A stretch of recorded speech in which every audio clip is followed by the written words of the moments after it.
Hi, so this is just off the cuff. Literally just had this thought 10 minutes ago. And before to say it, this is just me in my head asking questions that nobody ever asks, because why would you? But does Cell from Dragon Ball Z during the Android Saga, does he have free will? And I thought this because I was watching someone react to it, and they said a comment once because usually the big bad, whoever the villain is, you want to know what is their ultimate end goal. And a lot, like, granted, a lot of the villains in Dragon Ball Z, aside from Frieza in some cases, but they're not trying to rule the earth; they just want to destroy it. And this was Cell's goal, to destroy everything. That villain type of goal seemed boring to some people, which I get, that you're just destroying for the sake of destroying. And I guess I had to think Cell is a created being, right? Created by Dr. Gero for the sole purpose of killing someone, killing Goku. The whole phase of just some big revenge against an old nemesis. And to do that, he put this insatiable urge, this obsession to be perfect, to reach his perfect form. And he has to do that by absorbing life forms, energies, people, basically. But ultimately, you said you will have to absorb and devour his previous creations, 17 and 18, who he created or transformed earlier. And that is his number one goal. Years in this pursuit, because I believe the Cell that we know came from the future, and in his timeline, Trunks already had defeated the two androids, and so he was unfulfilled.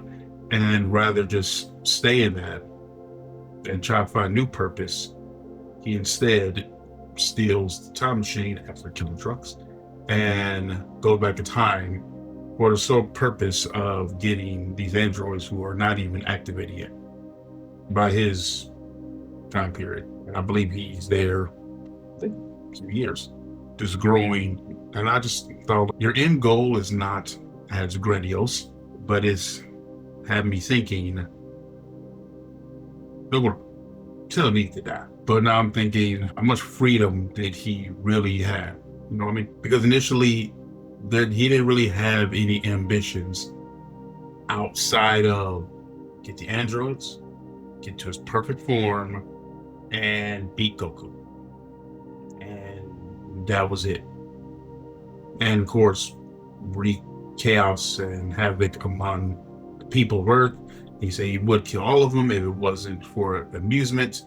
And then I think toward the end, a few episodes where he's in it, he learns Goku's instant transmission technique. I just want to say that didn't make no sense. You learned it from just seeing it. Moving on.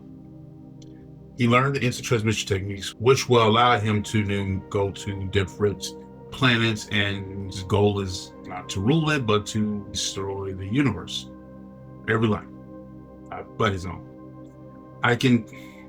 Maybe I can put some meaning to that. Maybe he thinks there's no other, there's another Marvel franchise, Guardians of the Galaxy, view himself as perfect and believe that nobody else could compare to him, so he's the only thing that should exist.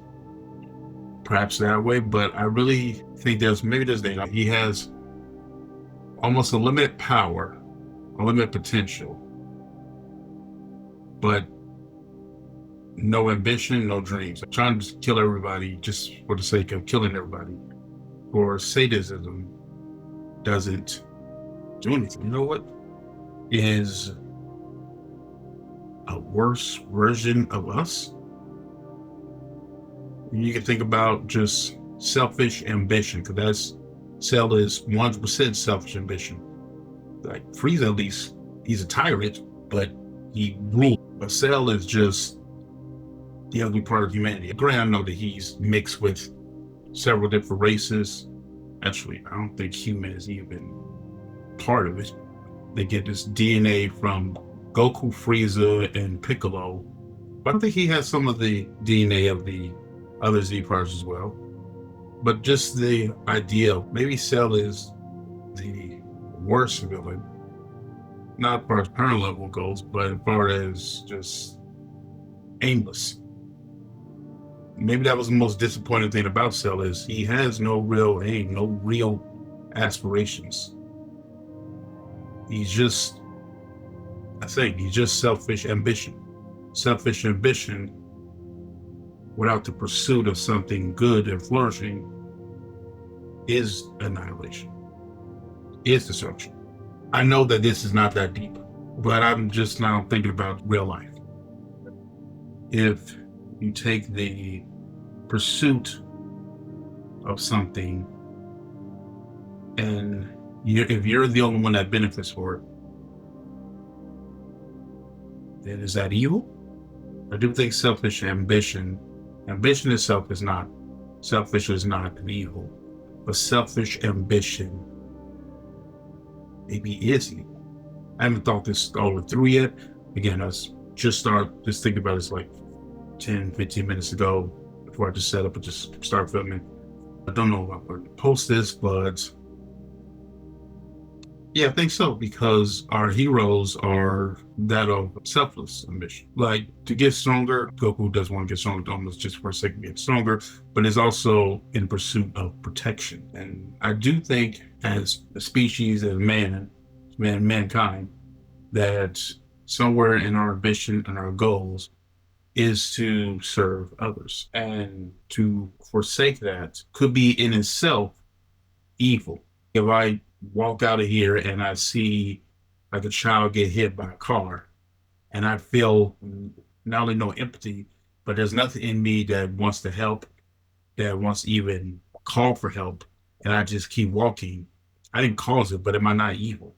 So to step further, someone like Cell, who not only does not help, but will cause destruction and evil. Again, I'm just thinking about this. So thanks for just going on this little trip with me. Subscribe. Take care, guys. Is it too good to be true? I want this so much, but don't know if I can trust you. My mind's racing fast, trying to find the red flags I'm used to. All these green lights, are they coming too soon? Caught between red and the green.